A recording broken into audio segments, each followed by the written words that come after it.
जय श्री राम। नमस्कार दर्शक बंधु, आपण मैंने भल पाउथिबा आपणकर प्रिय यूट्यूब चैनल को स्वागत जनाऊँगी। बंधुगण, दांतरु रक्त पड़ा, मुह दुर्गंध होगा, दांत ढिला होगा, पायरिया रोग विषय रे आज आम मैंने जानिबा।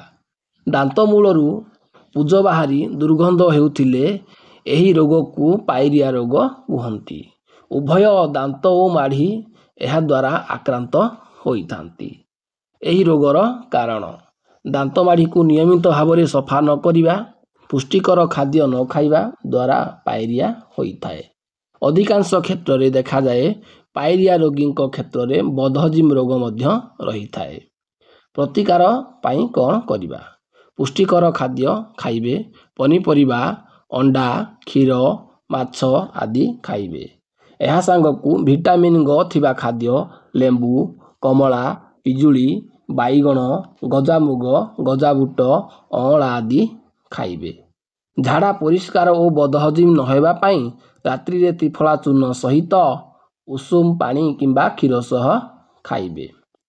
अधिक मिठा ओ दांत संधि रे लागी रहिला भली खाद्य खाइबे नहीं। पाटी भीतर को सफा रखिबे। पाटी को सफा रखिबा किपरि?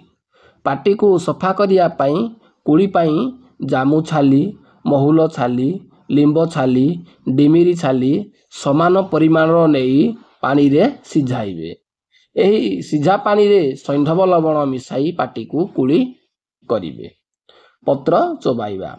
महुल, जांबू, आंब किंबा पिजुली एही गछ मानकर कँलिया पत्र पानी रे धोई चोबाइबे। दांत काठी।